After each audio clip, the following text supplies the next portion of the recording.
So the Western and Eastern Conference Finals are underway, and the Phoenix Suns have moved on to the NBA Finals for the first time since 1993 after not making the playoffs for, for the past 5 seasons. Chris Paul had a huge game on Wednesday with 41 points after being non-existent in games 3 and 4 and missing the first 2 games due to health and safety protocols. So do you think the Suns can win the NBA title, and will their playoff inexperience show during the finals? I don't think inexperience is a factor here anymore because all four teams, well, all three teams don't have experience at all. Hawks haven't been here, the Bucks haven't been here, and the Suns haven't been here. If anything, the Suns are the most experienced team with Jay Crowder and CP3 on their team. I want to talk about the Clippers series. I think the Clippers played a great series. They played amazing without, especially without Kawhi. Key players stepped up. Yeah. Reggie Jackson, Marcus Morris, they all stepped up. And but the only factor was the Clippers were about to play their. They played their 15th game in 29 days. They were exhausted, and Chris Paul just took advantage of that. I mean, injuries hurt this Clippers team, starting with Kawhi, and then Zubac, and then I think most people forget that Serge Ibaka, who is a key factor in this Clippers team, was injured for like he didn't even play in the playoff series. Yeah. So, but this, I think coincidentally, I think the Suns had an easier road to the playoffs than any other team road to the finals than any other team here. In the first round, Anthony Davis was injured, and then the second round, Jamal Murray didn't play, and then the Clippers didn't even have Kawhi Leonard. So I think that's why. But if the Suns have a real shot, I think they do, depending on the star. Like even Giannis and Trey are both injured over there. So it depends on who is playing them, but I think the Suns is most likely to win the series. Yeah, I think the Suns can win. Talking about the inexperience, I think it will show, especially like on Devin Booker and DeAndre in close games in late situations when it like time is coming to the down to the wire and you have you're down big or it's a close game and it's a pressure situation. So those times it might show, but when you have Chris Paul and Jay Crowder who went to the NBA Finals last year with the Miami Heat, and he's been on the Boston Celtics and the Utah Jazz teams that have made the playoffs almost every year.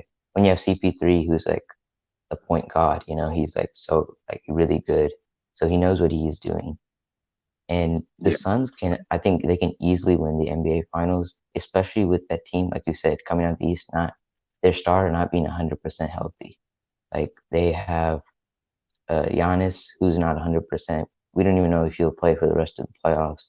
And then you have Trey Young, who has a bone bruise, and we don't know his status for the rest of the series either. So I think the Suns can win, and this also gives the Suns some rest because the series in the East is tied up 2-2, and that will give them at least 4 days of rest for Booker and CP3 to get healthy because Booker obviously had that injury in the Clippers series where he had that nose injury. So if they can rest up the Suns, I think they can win. dude. Honestly, bro, the secret formula is just sign Jay Crowder onto your team. It's automatic playoff. It's automatic playoff berth. If you just sign Jay Crowder, you're automatically going to the playoffs. I Yeah, don't know. I don't think I he's think ever Jay missed the Crowder's had a playoffs. streak. Yeah, I think he's had a streak though. How many Yeah, times? Maybe like 4 years, 5 years, something crazy. He's been in the finals 2 years in a row now. yeah. It was before it was like Draymond Green, and now it's Jay Crowder, I guess. It is. Yeah, but in the East, the series is tied up 2-2, and there have been injuries to both star players. In Game 3, Trey Young stepped over a ref, causing a bone bruise and he missed Game 4. Giannis had a hyperextended knee in Game 4 in the second half, causing him to miss the rest of the game, and he is doubtful for Game 5 and the rest of the series. So, how have injuries played a role in the Bucks Hawks series, and how has it hurt both teams? This series has become a what if series. So it's like, what if Giannis wasn't injured, or what if Trey wasn't injured?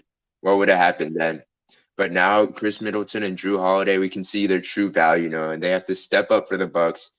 But I don't. maybe the Hawks steal a game, but I don't see them winning. The Bucks are gonna have to. Bucks used to go with a tight rotation with just 8 men, but before Giannis's injury, but now Bobby Portis, Pat Connaughton, and Bryn Forbes are gonna have to receive more minutes. This series, Giannis has been averaging like 30 points, 10 rebounds, assists. He's been shooting amazing too. But one thing I want to touch on is that the Bucks have been 6-5 without Giannis. I think that's something. I don't know if that's something that could affect them this series, but it's something to look out for. I mean, Lou Williams stepped up last game with what he had like 24 points. John Collins stepped up. All these players step up. And I don't know if they can be consistent like that, but if they can be, they're gonna win the series. Yeah, if you watch Game 4, you could tell like Hawks got off to an amazing start. They went on like I think it was 15-2 or 15-4, something crazy like that. And the Bucks, they didn't make any adjustments from the previous game. Is when Trae Young was playing, and the team shot horrible from three. Like they were only 20% from three, so they relied on their bigs to hit their shots from the paint. And when you have Clint Capella and John Collins, that's really not that easy to do. So if Coach Bud doesn't make these adjustments in these games like hasn't before, like last year against the Miami Heat and the year before that against the Raptors, like the Bucks, I don't know if they'll get past, but they also need Chris Middleton to have be amazing. 'Cause last game he shot 0 for 7 from three. He was just basically a non-factor in that game. So Chris Middleton needs to be the number one option, and Drew Holiday needs to be stellar on defense on the perimeter, guarding those threes and not letting them hit that. Yeah, I And for the think Hawk, yeah, go ahead. problem with Chris Middleton. I think this is the series where we find out if Chris Middleton can be the number one option and if he's capable enough because he's been riding behind Giannis. Giannis receives all those double teams. He receives Yeah, the focus at end of games. At the end of the at the what do you call it? When you need to hit a big shot, they're focusing on Giannis. They're not focusing on Chris Middleton. Chris Middleton hits those shots most of the time. yeah. If he can just step up and hit those shots, I feel like he will be like. I feel like the Bucks can win. But even without Trae Young on the Hawks, the Hawks made it interesting and won that game like in blowout fashion. Like it was like they didn't even need Trae Young on that on the game four. Like Lou Williams, first postseason start did amazing. Bogdanovich, Collins, Capella.